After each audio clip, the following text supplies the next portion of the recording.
وقولوا للناس حسنا، اور کہو لوگوں کو اچھی بات۔ بسم اللہ الرحمن الرحیم۔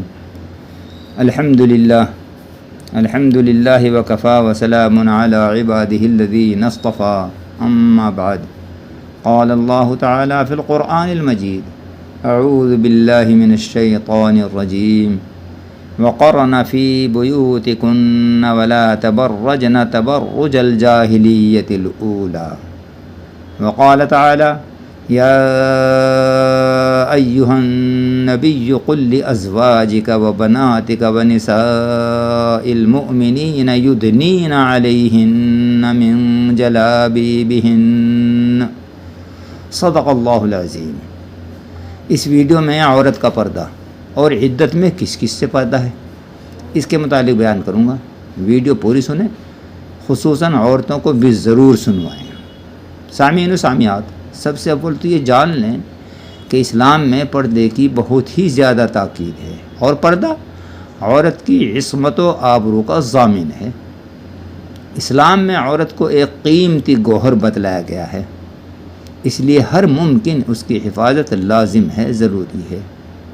اسی لیے تو قرآن کہتا ہے کہ عورتیں اپنے گھروں ہی میں ٹھہری رہا کریں، اور جیسا کہ زمانے جاہلیت میں عورتیں باہر بے پردہ پھرا کرتی تھی، اس طرح بے پردہ نہ پھریں۔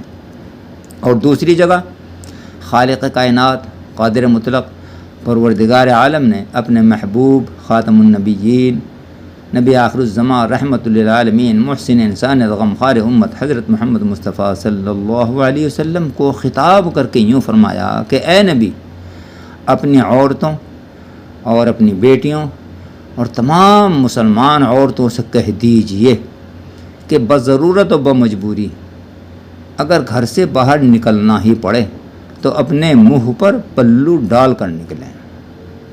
سامعین، جیسا کہ ہم اپنے زمانے میں مشاہدہ کیا کرتے تھے، دیکھا کرتے تھے کہ عورتیں بے انتہا احتیاط کے ساتھ میں پردہ کیا کرتی تھی، لیکن آج تو بالکل الٹ ہو چکا ہے، اور عورت کو برابری دینے کے نام سے بے پردہ کر دیا گیا ہے۔ بازار ہوں، بیاہ شادی کی تقریبات ہوں، یا اسکول و کالجز کے آمد و رفت ہو، عورت بے پردہ گھومتی ہے، اور حقیقت تو یہ ہے کہ عورت کو یہ معلوم ہی نہیں رہا کہ اس کا کس کس سے پردہ ہے، اور ہم بحیثیت باپ، بھائی، شوہر اس کو بخوبی برداشت اور قبول کر رہے ہیں۔ ہم اس کو غیر شرعی ہونے کا ذرے برابر بھی احساس نہیں کرتے۔ آئیے جانتے ہیں کہ عورت کا کس کس سے پردہ ہے۔ سب سے اول تو یہ وضاحت کر دوں کہ عورت صرف بڑی عورت یا شادی شدہ ہی نہیں ہے، بلکہ بلوغت کے بعد سے ہر لڑکی عورت کے دائرے میں آ جاتی ہے۔ لیکن آگے بڑھنے سے قبل یہ گزارش کہ اگر ابھی تک آپ نے میرے اس چینل مفید المسلمین کو سبسکرائب نہیں کیا تو میری حوصلہ افزائی کو مد نظر رکھتے ہوئے اس چینل کو اسی وقت سبسکرائب کر لیں، آپ کی بڑی مہربانی ہوگی، اور اس طرح آپ مفید المسلمین سے منسلک ہو جائیں گے، جوڑ جائیں گے۔ بیل آئیکن کو بھی پریس کر دیں، اس سے آپ کو یہ فائدہ ہوگا کہ میری طرف سے جاری کردہ ہر نئی ویڈیو کا نوٹیفیکیشن سب سے پہلے آپ کو دستیاب ہوگا۔ ویڈیو پسند آئی تو عذر و انصاف اس کو لائک کر دیں، اور بنیت ثواب اس ویڈیو کو دوسروں کے ساتھ بھی شیئر کر دیں۔ شکریہ۔ آئیے موضوع کی طرف رجوع کرتے ہیں۔ عورت کا جن جن سے پردہ نہیں ہے، وہ اس کا باپ، بھائی، شوہر، چچا، ماموں، سسر، بیٹا، پوتا، داماد، نواسا، بھتیجا اور بھانجا ہے۔ اور جن سے پردہ ہے وہ خالہ زاد، ماموں زاد، چچا زاد، پھوپھی زاد، دیور، جیٹھ، بہنوئی، نندوئی، خالو، پھوپھا، شوہر کا چچا، شوہر کا ماموں، شوہر کا خالو، شوہر کا پھوپھا، شوہر کا بھتیجا اور شوہر کا بھانجا ہے۔ اب اس تفصیل کے بعد میں عورتوں کو انتہائی غور کرنے کی بات یہ ہے کہ کیا بیان کردہ لوگوں سے وہ پردہ کرتی ہیں، اور کیا مرد حضرات اس سلسلے میں ان کی دیکھ بھال کرتے ہیں، جبکہ ہمارے اوپر شرعاً لازمی ذمہ داری ہے۔ سامعین و سامعات، اگر اس طرح پردے کا اہتمام کیا جائے تو فتنہ و فساد اور فحاشی ہوں ہی نہیں۔ اور جیسا کہ میں نے عرض کیا کہ بے پردگی کے متعلق جہاں قیامت کے دن عورتوں سے سوال ہوگا، وہیں پر متعلقہ مردوں سے بھی سوال ہوگا۔ اگر ان باتوں پر ہم کما حق ہو عمل پیرا ہوں، یعنی پردے کا اہتمام ہو، تو اسلامی دنیا سے زنا کا نام ہی یوں سمجھ لیجیے کہ ختم ہو جائے۔ لہذا پورے طور سے عمل کرنے کی کوشش کریں۔ آئیے اب دیکھتے ہیں کہ عدت گزارنے والی عورت کو کس کس سے پردہ کرنا ضروری ہے۔ سامعین، عدت اپنے فوت شدہ شوہر کا سوگ ہے، جس کی مدت 4 مہینے 10 دن ہے، یا اگر عورت حمل سے ہے تو بچے کی پیدائش تک ہے۔ سوگ کی خاطر سے ہی اس مدت میں بناؤ سنگار کرنے سے اسلام نے عورت کو منع کیا ہے، اور اسی گھر میں رہنے کی تاکید کی ہے، باہر نکلنے کو بھی سختی سے منع کیا ہے۔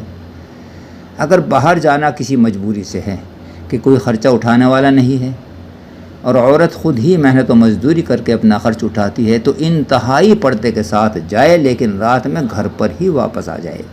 اسی کے ساتھ یہ کہ اس موقع پر عورت کو ایک کوٹھڑی میں قید کر دیا جاتا ہے، اور اس کو اس کوٹھڑی سے باہر گھر کے صحن وغیرہ میں نکلنے نہیں دیا جاتا۔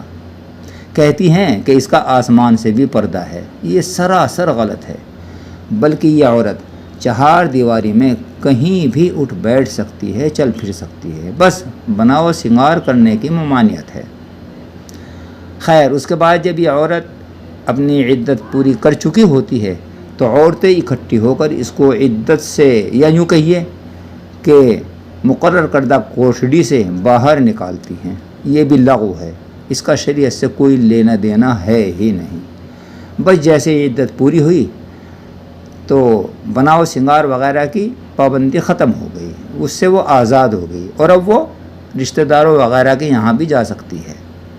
خیر، اب رہی بات یہ کہ عدت میں کس کس سے پردہ ہے، تو اس میں آسان سا مسئلہ یہ ہے کہ جن سے شوہر کی زندگی میں پردہ تھا انہی سے دوران عدت بھی پردہ ہے۔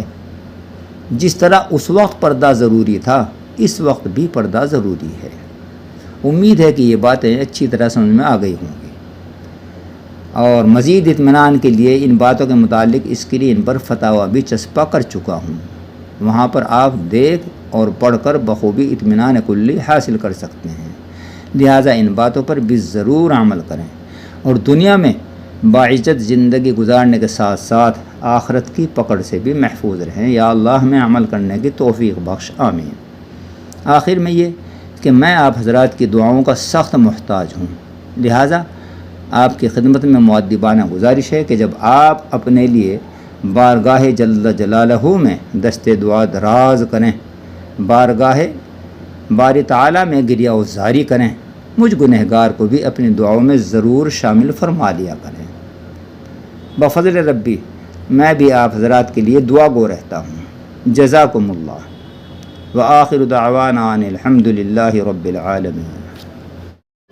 اگر آپ میری سابقہ دینی ویڈیو سننا چاہتے ہیں تو الصدیق دین چینل یا صدیقی بیانات سرچ کر کے بآسانی و بخوبی سن سکتے ہیں۔